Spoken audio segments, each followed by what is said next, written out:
Hi, I'm Kat. And I'm Gabe. And we're the Ghouls Next Door. Talking Yeah. about spooky stuff. You know. Yeah. Always. Yeah.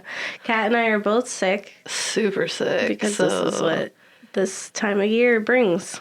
We're going to talk real sick and sexy to you tonight. Yeah. This is our sultry, sick voice. Hey, listener. Why don't you tune in to the Ghouls Next Door? We're going to take you on a long night ride. Yes. To make your dreams come true. Yes. That's good. I like that you're just like a hype man, but for your sultry radio voice. Yeah, that's what we're doing. Yeah, we're talking about dreams, though. Yeah, we're talking about dreams today. Dreams and nightmares. Yeah. Because they're both. Mm-hmm. You can't have good without bad. Yeah. You can't have happy without sad. You know, That's probably a song. Dream is another man's nightmare. Yep. I'm sure. These are all great anecdotes. Yeah. We have actually covered nightmares before. Yeah. And in that we talked about sleep paralysis, about insomnia. Uh-huh. We covered Nightmare on Elm Street and the documentary. Yeah, and the documentary about sleep paralysis, which was really fun. We also talked about your narcolepsy. Yeah, I feel like I talked about it a bit in there. I don't know if I fully went in. Yeah, but, it was a little lesson. That was that was episode 3. Yeah, that was early. That's when I didn't even fully know what my narcolepsy was. So yeah, we were figuring it out together. Yeah, we were on an adventure in that episode. And so this whole month we are kind of diving into episodes that we've done previously, but like a little differently. Like we're covering a different aspect of that topic. So last week we were talking about demonology, and we had already talked about exorcisms. So there was this whole idea of like what comes before that, what are the people who are involved in that, what is that? So we talked about demonology, and before that we talked about children. And if you're a hardcore listener, you've heard us talk about children before. In the before time where it was real bad. Yeah, and it was also it was more about murderous children and not so much the roles that children play in horror. Truth. So in our live episode this month, you could hear us talking about that. But today we're talking about dreams. So we're not going to be touching on sleep paralysis and all of that, but we're going to talk about what dreams are and what reality is, and how there's a fine, spooky line between the two. Yeah, what do we even know what we're doing is real? Now? What is real? I don't know. Neither do you. You think you do, but you don't. Well, I'm going to tell you about it. Okay. Well, so sit tight, listener, and get ready for a wild ride into dreamland. Yeah. Get facts. We tell you facts. All the facts. Hear facts. Still facts. About that spooky stuff. Yeah, spooky stuff.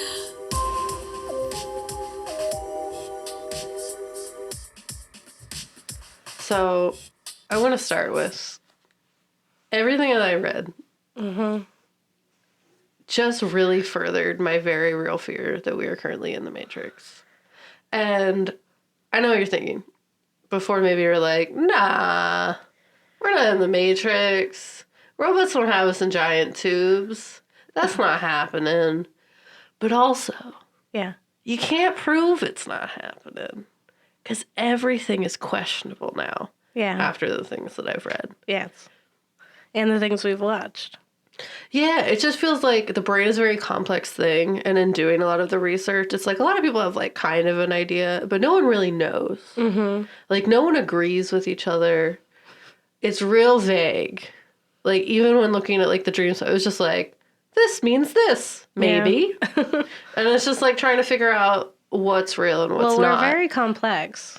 Yeah, as humans, we're very complex. And I think the reason it's so hard to figure out what's real and what's not is it's really hard to tell, in life, in your brain, what's real and what's not. Yeah. So the world we know could just be nothing more than a carefully laid out stream of hallucinations. I guess. Yeah. So, in fact, there's an Indian neuroscientist, V.S. Ramachandran. Oh, did I say it right? Ramachandran. Ramachandran. Yeah. Yes. who I am somewhat fangirling over because they had just like real cool ideas. Yeah. And like they just are really creative thinkers. Like I was reading a lot of the way he discovered his studies and stuff that he was doing. And it was just like, all of it was like, no one's ever thought like this before. So why not? Let's try it. And it was like, so basically he made a lot of really great advances in like understanding the brain, but then also understanding like our perceptions of reality and like the world around us. Mm-hmm. So I just thought he had a lot of really interesting things to say. But specifically he's done a lot of amazing work of revolving around like people suffering from phantom limbs and like how to like kind of heal from that by retraining the brain to realize that, you know what I mean? Like when you lose something, your brain still has connection to it. Yeah, it still thinks it's there. Yeah. So essentially he did this big experiment where he tested to see if when he touched different parts of the face and had like light ups in the brain, essentially, but like there were like a way to map out what parts of the brain light up because we have that technology now. And essentially he put that on the person's head. And when he touched his face, the person reacted and was like, I can feel that in my pinky. But it was a phantom pinky. So phantom pinky. And he's like, he touched his nose or whatever. And it was like, he could feel it in his thumb.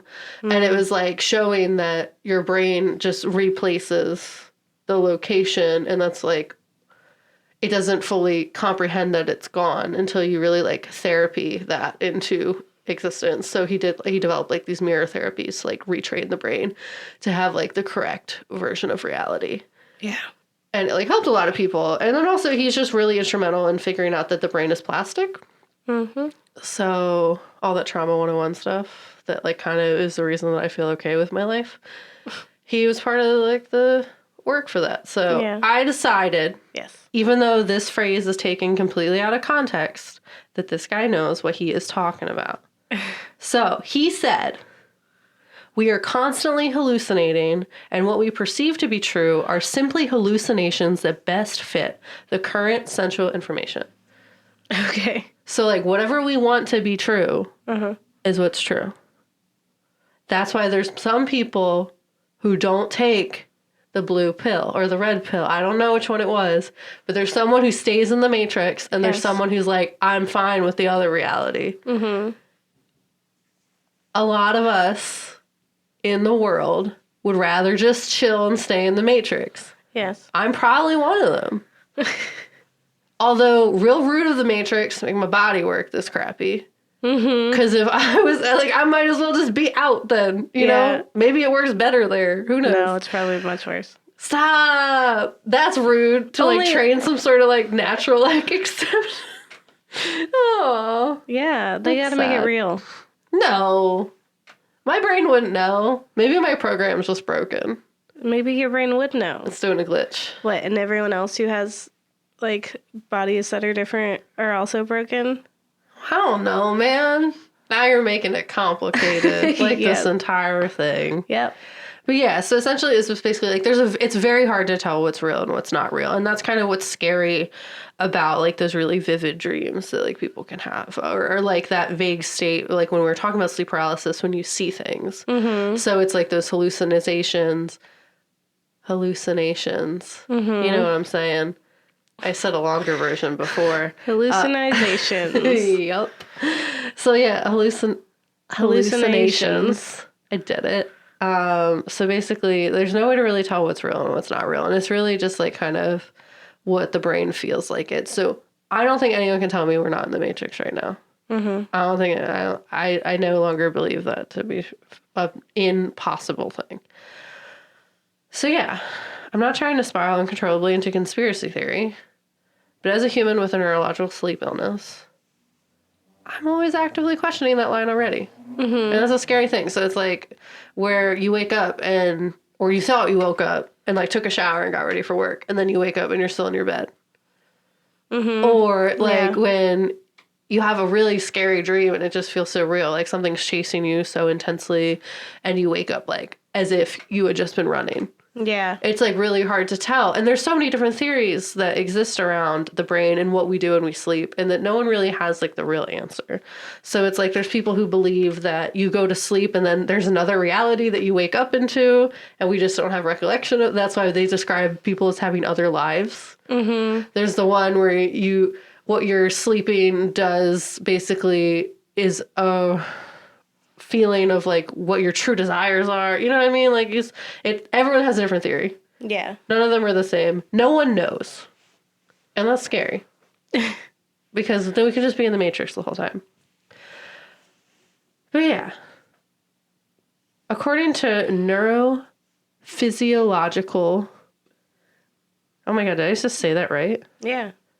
Apparently from a neurophysiological point of view, there is no way to differentiate with absolute certainty between being awake and dreaming. So your brain lights up the same way when it's dreaming in REM sleep as it does when you're just walking down the street regular.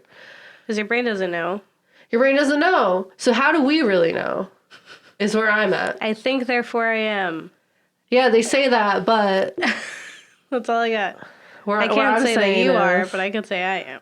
But it's like, so science is telling us that like there's really no way to really differentiate what's happening in our brains. So that the neuronal processes are the same. So, like, stay with me here. But the fact that science has no real consensus on why we dream or the real happenings when we sleep, and that the brain so heavily influences how we perceive our reality.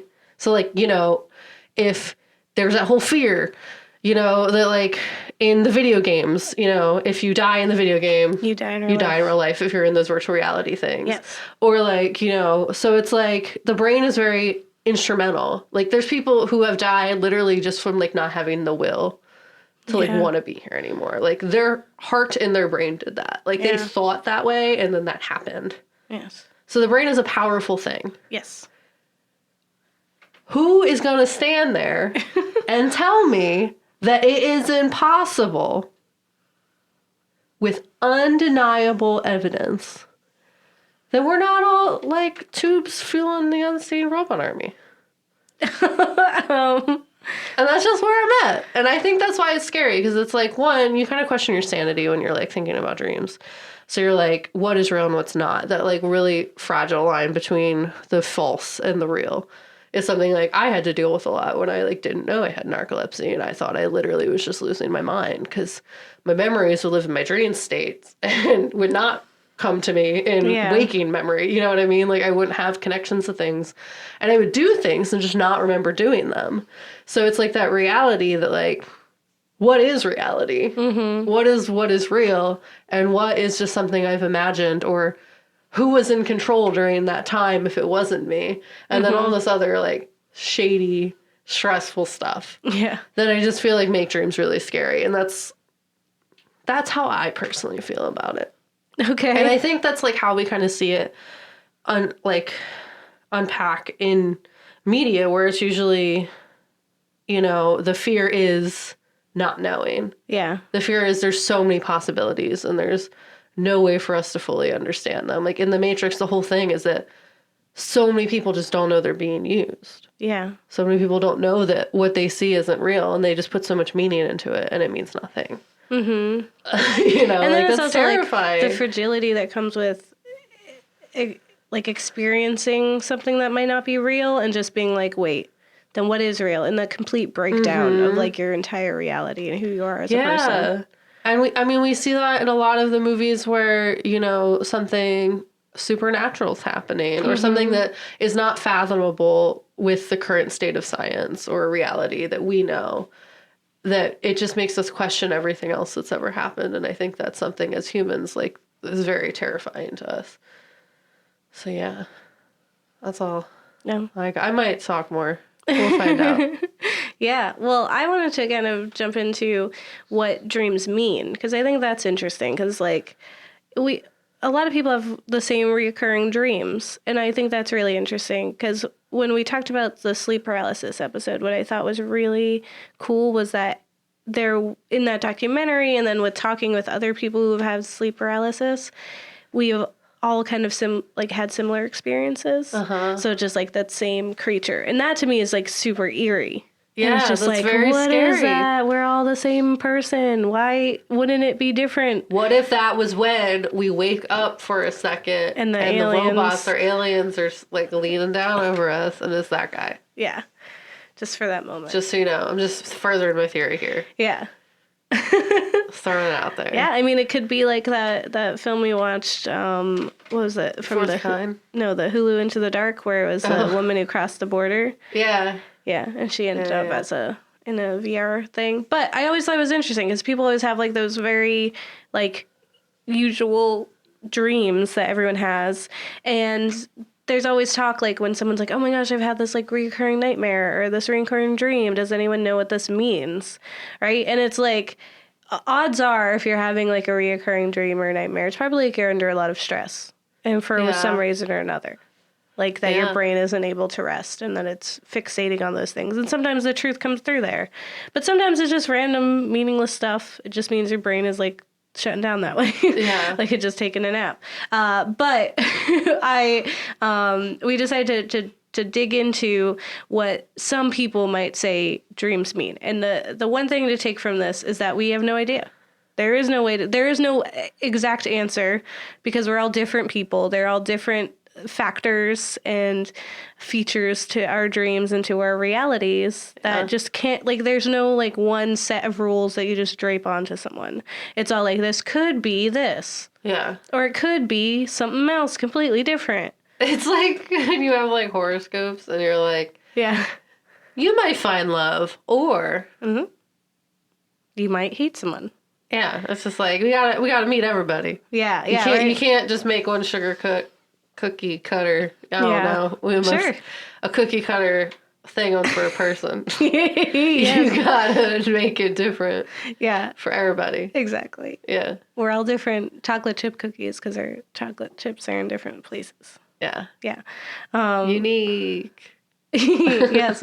Yeah. It is all different, right? So even when we were trying to look into this, there was just every website or person who was trying to explain what dreams are had their own interpretation. Because again, it is that, right? It's so bizarre. Like even I try to look up like the dark zodiac at some point when we're talking about zodiacs, and it was like every website had a different explanation what the dark zodiac was, and I was like, all right, well now I don't believe you. Yeah, I don't believe it. now I quit.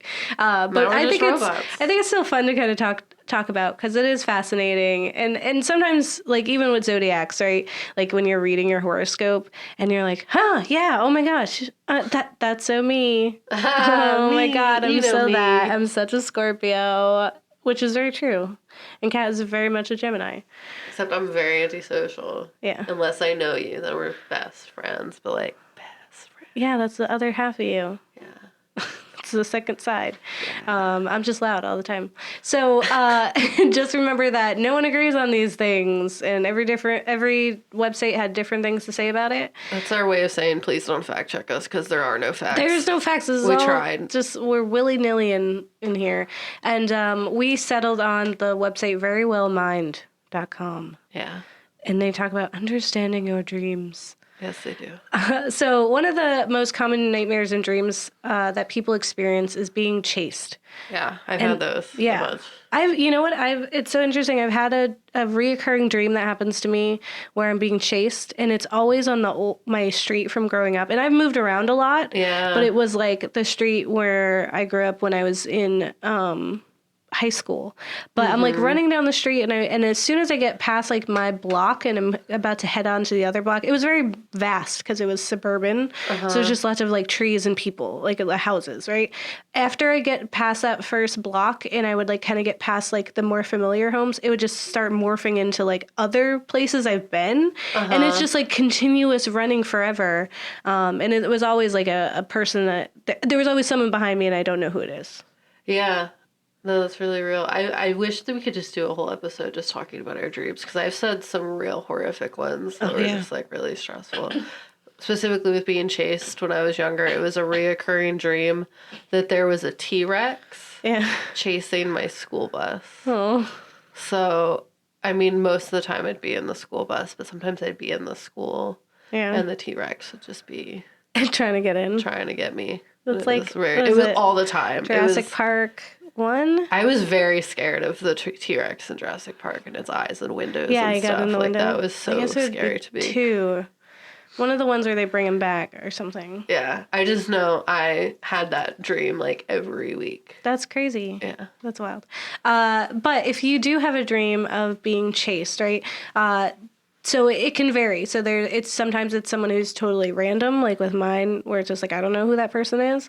Sometimes it's a specific person, or it's not a person. Like it could be a monster or a black figure, right? That you're just like, this is a shadow, and it's coming after. Or I haven't even looked behind me. I don't know what's behind there. I just know I need to run. I just have, and I can't. And I'm stuck in that kind of like mud. Yeah.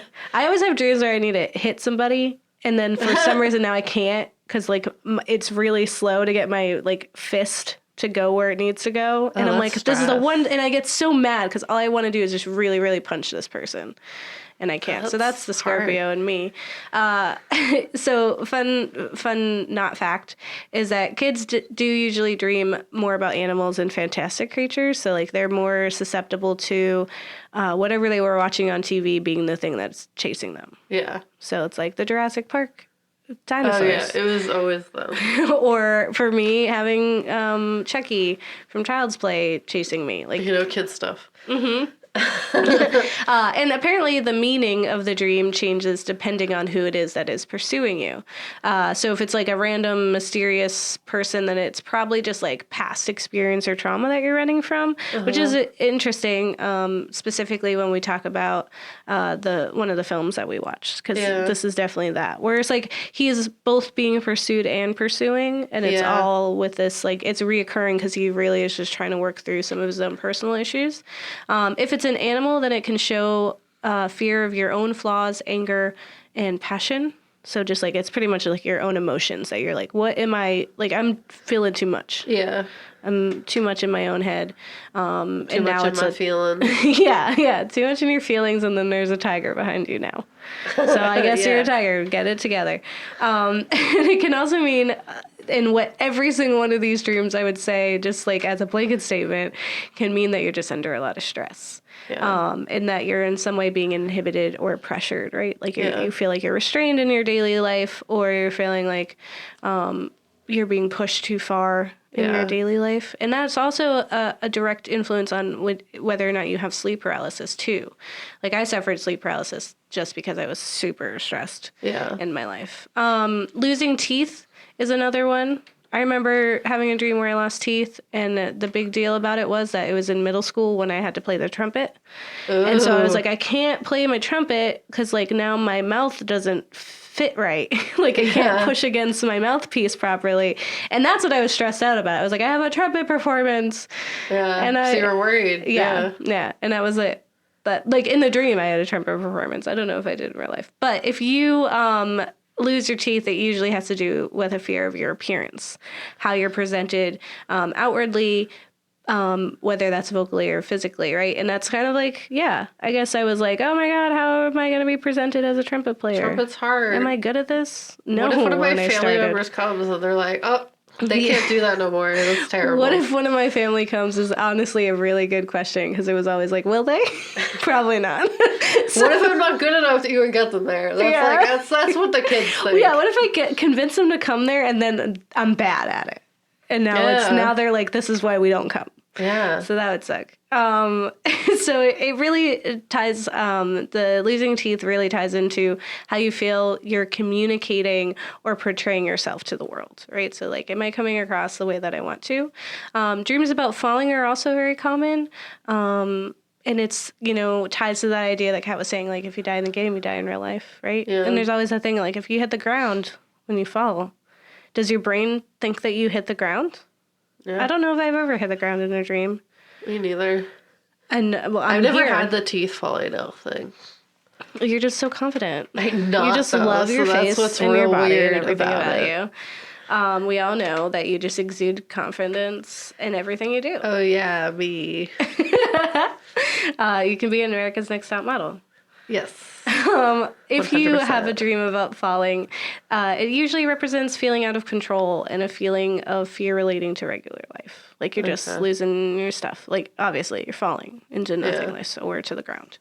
I just wanted to pop in some really fun Freud stuff because he had his interpretation of dreams. Yeah, Freud has interpretations of things. He has them, and Sure dreams does. was like his favorite thing, because he used it as an excuse to be like, "See, everyone's like me because I said it."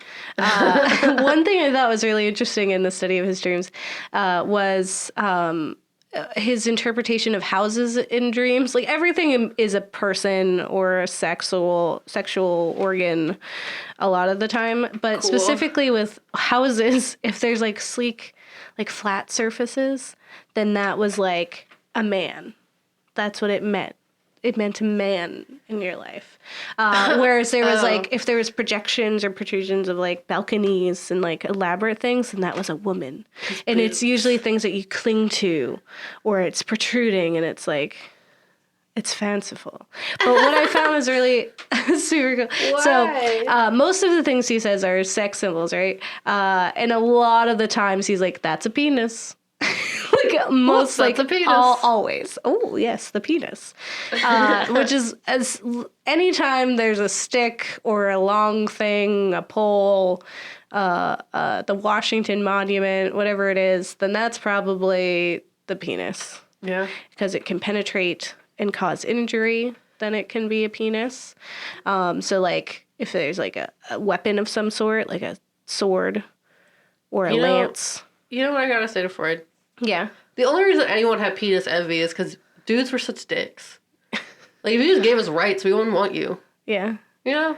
Yeah. I don't need a dick to, like, succeed. Yeah. No But one you has penis envy. Like, the only reason you think that is because you just actively, as men, put women down for so long that, like, yeah. We want it's- equal rights, but that somehow means penis. It doesn't. Yeah. It just means we just want to be treated like people, man. What? Get out of here, people. Dumb. Women. Another fun thing is that if there's an object that has something coming out of it, like a water fountain or like a water gun or like spouting, Is that what I think it is? it's a penis ejaculating. Oh, beautiful.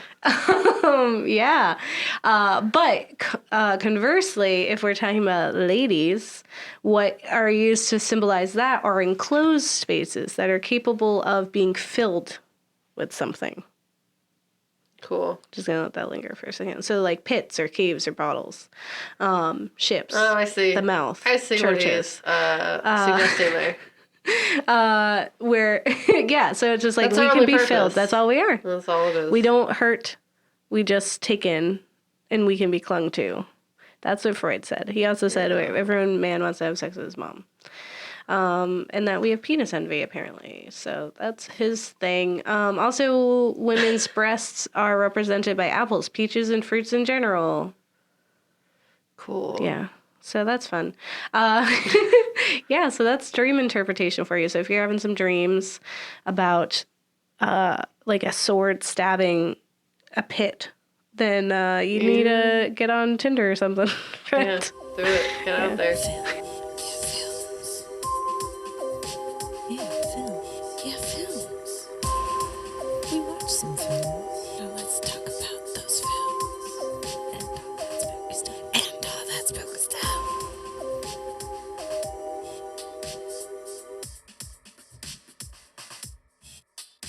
So we watch things. As we do. So we watched a film from 2006, which is an animated film, and I had heard about it previously. Like Really? in passing. Mm-hmm. And then but I never knew what it was, and I always looked a little too trippy for me, and I was like, I don't know if I'm ready for this. And then Are you ready for this? She didn't know. I wasn't ready. And so when we were researching for this, I was like, dream horror movies. And of course you get like Nightmare on Elm Street and the classic ones. And then I saw something that said, I saw a few that were like nightmare detectives. And I was like, okay, hold on. What is this? I want it. That's my new job. I'm going to be a nightmare detective. So we watched Paprika from 2006, and it's directed by Satoshi Kon. It's made by oh man, I'm totally blanking on the company that made it, but I'll remember in a moment. But Here's what it's about. When a machine that allows therapists to enter their patients' dreams is stolen, all hell breaks loose. Only a young female therapist, Paprika, can stop it. Yeah, and I remember us watching it and being like, is this a horror movie? And then actively catching yourself and be like, yeah, this is messed up. Yeah, yeah, like being like kind of really spooked. It's not horror in the traditional sense, right? But it is like there's a lot of body horror. Yeah. There's lots of creepy things in there. The fact that it's really disrupting your point of like just your understanding. Yeah. And it's Madhouse. So who've done a lot of really amazing things previously. So when I saw their name up there, I was like, yeah. Oh, this is going to be good. Yeah. Yeah. Like they've done Monster and I think it was Perfect Blue. And the newest one that I just finished watching, Death Rate. Yeah. So, so it was pretty interesting. So it's an animated film that's really trippy. It has some scenes that are very like Inception-ish, where it's just like we're going into a dream, into a dream, into a dream.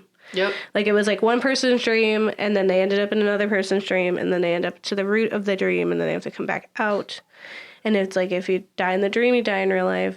Yeah, and it was really stressful in that, like, similar to like how Inception, I guess, sort of did, where it's like if you start to go, like if you trigger insanity within that space, the person starts to, the DC Mini itself very much was something that, if you really think about it, is set up to kind of trigger that result. Mm-hmm. Like you're messing with someone's head. Yeah.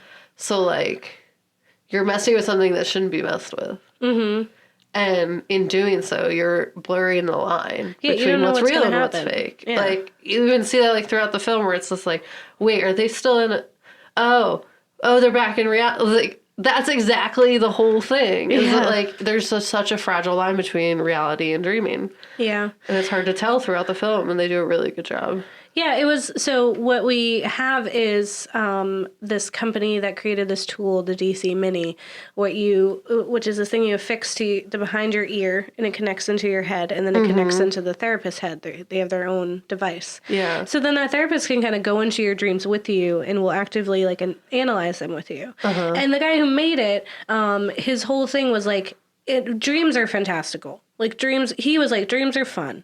They're, it's the only place you go by yourself, and you will only ever understand it because you can't really explain that to anyone else. Yeah. And he's like, how? Because he's very jovial. He's like this big guy who's just like super just young, like immature, but insanely smart, and just like, I'm blanking on what the word would be, but he's just very happy. And so he's like, wouldn't it be really fun if like you could take your friends in your dreams, like we can go hang out. And then there's the detective, Konikawa, I believe, and he says, and you can also like help victims and people with mental illness. Yeah. And like trauma. And he's like, oh yeah, that's an added bonus. He's like, we found that and that was cool. Yeah. And so what we have is this rogue therapist who has taken the DC Mini, even though it's not out in the public yet, and is actively helping people who have trauma or experiencing something through their dreams. Yeah. And she is portrayed in the dreams as Paprika, who's this like fun, just like kind of spunky girl. Yeah. As opposed to her in real life, who's just like this very stoic, very business-like woman. Yeah. And I mean, I know you personally haven't played Persona 5, Gabe. No. But it was very, or maybe Persona 5 is inspired by this, where it's just like the idea that there's a different version of yourself that exists within your subconscious, and it's like not able to be accessed unless like special circumstances are taking place. And that like people can create these false realities within like their dreams or desires that like live underneath their skin is kind of like what Persona is about. Yeah. And I just saw a lot of similar themes in that, where it's like you have this alter ego that's really powerful and like kicking butt, taking names, you know what I mean? Like Paprika versus, I forget her name. I forget her as but well. It's okay. The main character. And then you also have like these altered personas that are like really destructive, like I don't want to spoil it. Yeah. Well, so But there's a villain, and like the villain's kind of like idea of what the world should be. It was like very disturbing. Yeah, and I think like Chiba Atsuko was her name. Atsuko. It was what was really interesting to me was that continually there is this very very vague line between reality and the dreams, because sometimes you're like, okay, this is obviously a dream, because there'd be like these really outrageous things happening, but other times it would like mimic reality. Like she's like investigating the house, and she like went into this she went through this door, and all of a sudden she's like at an amusement park, like she comes out of the thing, but it was such an easy enough and believable transition that I was like, it could be that he lives right in front of like an abandoned amusement park. Yeah. Right. And then like it just does really great animation work with like being very trippy and like distorting reality. And on top of that, it was super freaky. Yeah. There's a lot of dolls in it. Oh, for sure. So It if you're really afraid of plays dolls. into the doll fear. Yeah, there's so many. And it's like everyone's face is on a thing that shouldn't be there, and everyone's kind of haunting. And we're all trying to figure out where we are. You get attacked by your own face. Yeah. Basically. Yeah. It was like, and it's pretty fun. And it was like, I was watching it, I was like, what is happening? Like, who pitched this and was like, this is what we're going to do. It's this weird dream I had, and we're going to make it happen. And then they have the amazing ability to do so. And then on top of like the fact that there's a fear that someone has stolen the DC minis and therefore is causing chaos and is using the DC minis to penetrate people's brains and during awake state. Like when they're awake, because there's no difference between the way the blippity bloops happen in your brain when you're sleeping and when you're awake. Yeah. So you can do the that. Machine knows that. World. Yeah. So it's very, very likely that would happen. So, thriller. Oh no. Yeah, so that's happening. And then on the back end of that, we do have Paprika, who is just doing her job and is trying to help this detective, who's actually, it's Kogawa is his name. Yes. And so he has this reoccurring dream, and he's running in this hallway. It's very Inception-y. Yeah. And so, like, working through this dream, and she, like, asks him questions, and he gets really upset. And, like, throughout the whole film, like, they'll pop back in, and he'll get upset again. And it ends up turning, like, as he asks himself those questions and really digs into them and kind of tricks himself into thinking about them, he discovers, like, his own past trauma and what he was repressing. And gains, like, a good amount of closure, which is beautiful. Yeah, it was really nice. It has a really interesting, like, ending, like, battle. It has really fun music in it. It's beautiful. It's, like, so many colors and, like, excitement for something, you know? Yeah. That I really wasn't... I didn't know what I was going to get when I got in here, and I was pleasantly surprised. Yeah, I would agree. It was a very good film. I feel like it was really smart, and I wish in life we had more time to unpack this topic, just because it was really cool, and I feel like we could talk about it again one day. Yeah. Nightmares Point 3. Yeah. World. Yeah, I mean, dreams and nightmares and, like, your sleep state and what happens when you're sleeping and all the different disorders people have. Me. Like, yeah, that is, like... Those are so many different, like, even when we were doing this, I was like, oh my gosh, we could do another one where we do this instead. And, like, oh, we could do this one where we talk about, like, astral projecting and all this other stuff. Like, I do think we'll do more. And this is a really cool interpretation of dreams that I didn't think we were going to do in an episode on our podcast about dreams. So I was very pleasantly surprised, and I like that we did that. Yeah. Kudos to us. We watched another thing, though. We did. We watched Before I Wake from 2016 by Mike Flanagan. Mike Flanagan. Our boy. So, is he our boy? He is, because he's always... this is, like, episode, like, 5 that we've done one of his films. That's and true. it's always, like, we learn afterwards. We're like, Mikey. Mikey, there you are. Look at again. you. Everyone's named Mike, except it's all the same Mike. I'm We going to didn't know have to it. flag him. I'm going to tweet at you. So, a couple adopts an orphaned child whose dreams and nightmares manifest physically as he sleeps. I thought it said a couple idiots. And I No. was like, that's not nice. They're dealing with a lot. They should be nice. Yeah, so we have a couple who have. So this is a film on Netflix. We may or may not spoil things. But this is a couple that has experienced trauma and, as a way of coping, I guess, wants a child. And I don't know if that was what should have been. Yeah, I'd say it's a questionable route. Yeah. Considering how soon after they underwent this, and they really did not give enough details as to how it happened. Yeah. Where it was like you kind of don't know if they had at any point endangered their previous child. Yeah. But I mean, you're gonna assume no and go along for the ride. Yeah. So it was. But it's also like, it is a question. So for like a social worker, she was like, I picked him specifically for you because of what you went through, which is like, that's not a thing that people usually do as a social worker. Like usually, like if you've lost a child, like you're kind of on and especially from like a situation like that, you're kind of less likely to be able to adopt or foster another one for a while because they would want to like monitor you. Yeah, they want to make Like sure. you have to, like you probably would have to go to court to be like, I'm allowed. And so that just seemed really unlikely. I had just listened to like a podcast about like some woman who was like adopting out kids, and it was wild. I think it really depends on where you are in the country too, because there's different states that are stricter about like the regulations surrounding it and others that aren't. But we also know how Mikey is about his researching on topics before film, which is to say not really at all. But in this case, we have this kid who has been through quite a few families. Yeah. And then the beginning, like the first scene is like one of his foster parents is like gonna shoot him. Yeah, and he's he's trying to. this Cute little boy. And then we just cut to like, something else is happening in the house. But he gets in here, he's super sweet. It's revealed that that family lost their son. Yeah. And then he has like a secret stash of like coffee and energy drinks and like other pills that keep you awake. Yep. Because he doesn't like to sleep.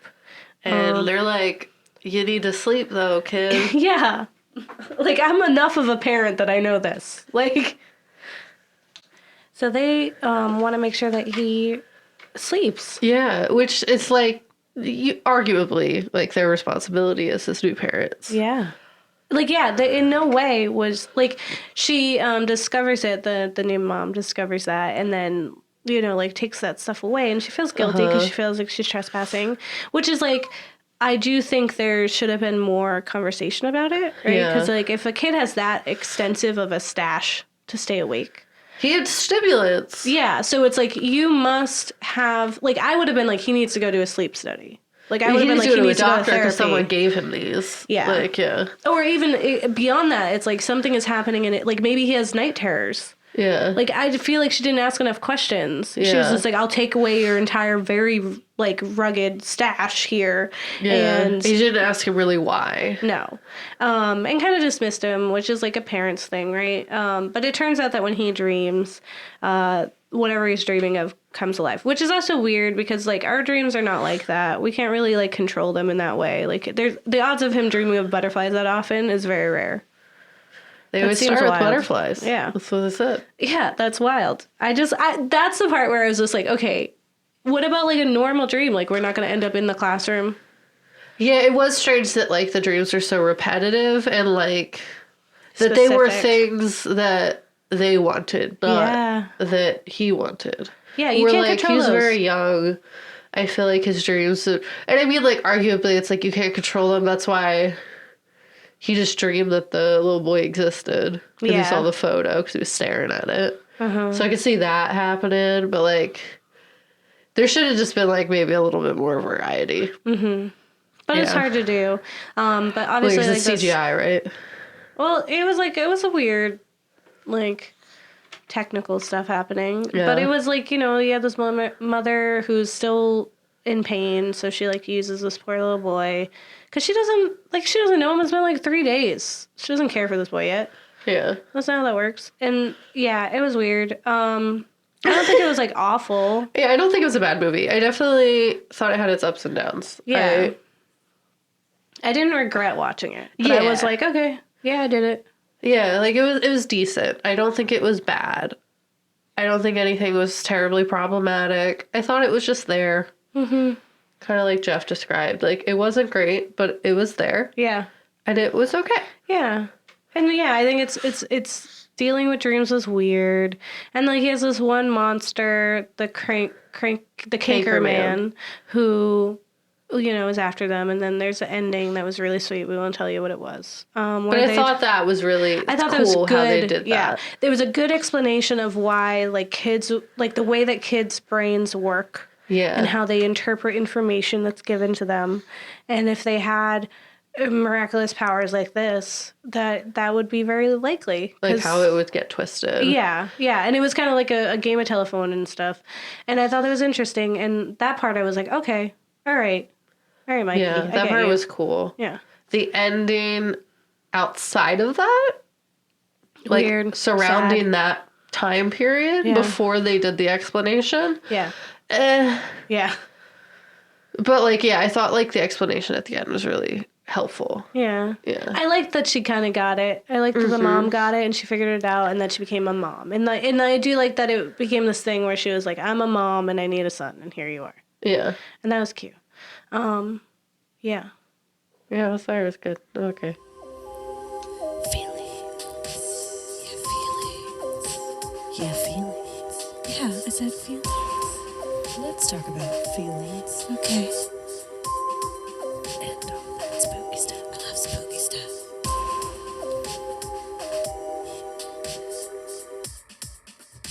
So if you like it, we're definitely in the Matrix. We're 100%. You can't tell me we're not. There's not enough evidence. I mean, I could tell you. Suggest. You just can choose whether or not to believe me. Well, yeah, there's just not enough evidence to say we're 100% not in the Matrix. So. And if you don't like it, it's everything is a penis. Because that's what Freud thought. Sigmund Freud. That's what he says.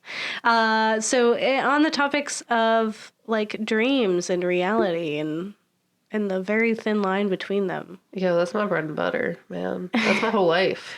Yeah. There's so many times where I was like, is did this that real? happen real or did I say I do that to you all the time? I'm like, did I ask you this question or was that a dream?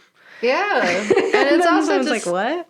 Yeah, there's so many conversations where I've had with people in dreams that weren't real and then just being like, what? I already asked you this and you have this so very specific outcome and now it's different.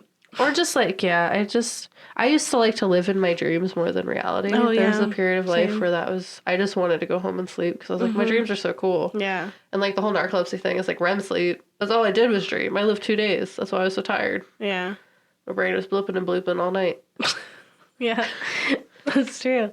Yeah, I like dreams. I think it's the Matrix. I always think that, like, you know, the question of like, is this all a dream? And not even just the Matrix, right? Like this could be any kind of simulation. We're someone else's dream, man. Yeah, we could be anything. Someone else goes to bed and is like, you know what? I wish I had a dream about being in this really cool podcast with that dope chick, Gabe. Yeah, and now look, here we are. And I think like, whenever I think that, I'm always like, well, one, this software is super rude to give me. And like, I was like, we make up our own reality. I was like, well, I'm rude as all get out and I need to... I need to chill out. It's heavily about perspective, honestly, and we are rude to ourselves, I think, as people. Yeah. Like, we're very hard on ourselves, and it's very hard for us to, like... I was like, let me give me this real hard life and then deal with it.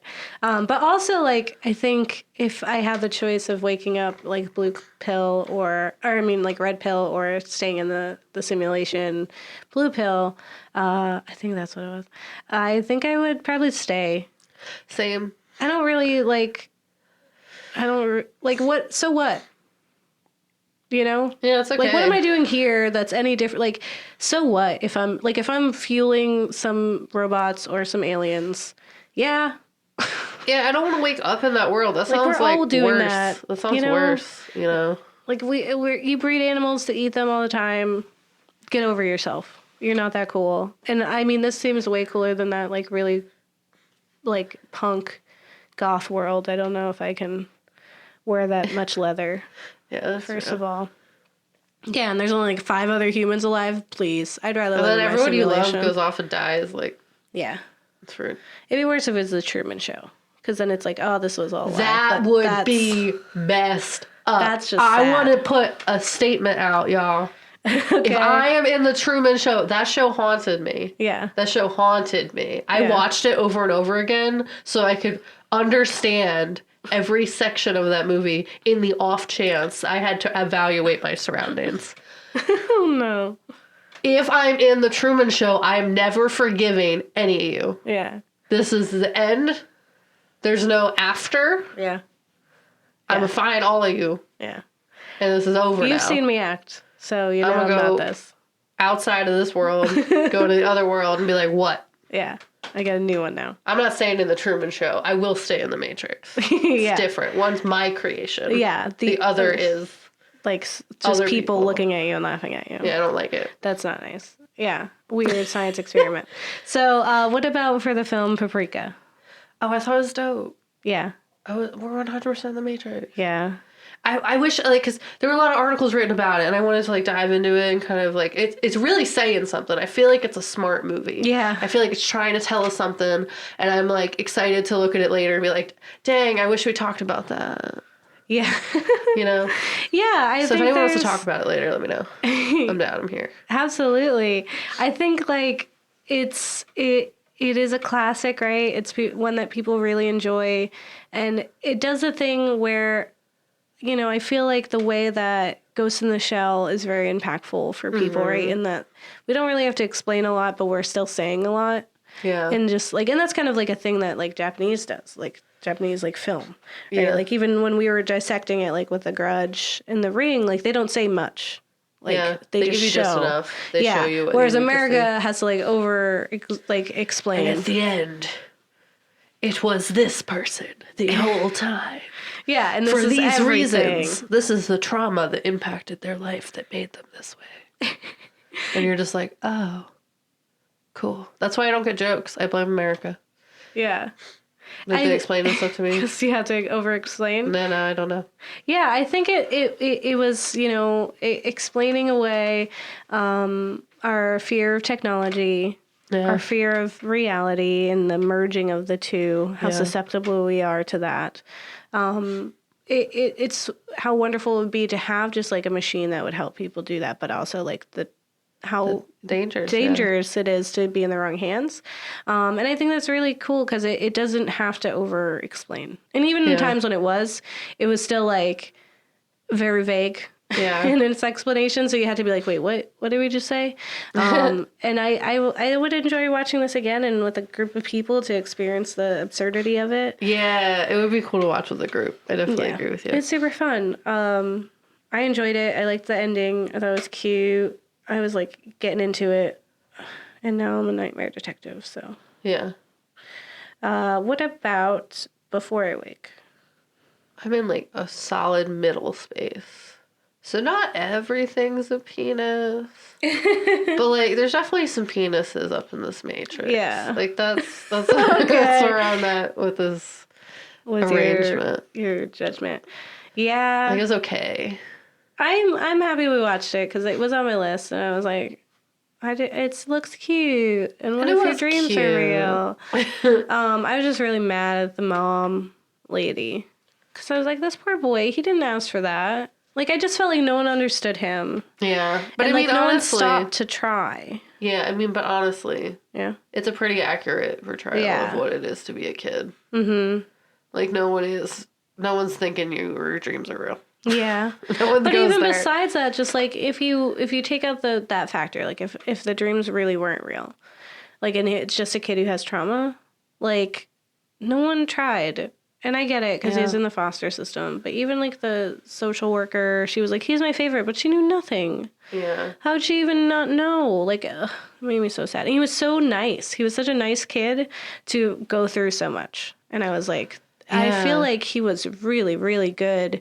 And I don't know. I feel like he would have been a little more rough around the edges by then. That's like his fourth family. And it's definitely possible. I also think it's tough that, like, I think it's problematic that the mom's file wasn't in the file. Yeah. Like, there should have been briefing Yeah. of what he's been through when they're giving, because then we would have reached the conclusion Yeah. quicker. Yeah. Which is why it's a movie. Yeah, that's fair. But I can still be mad about it. Yeah.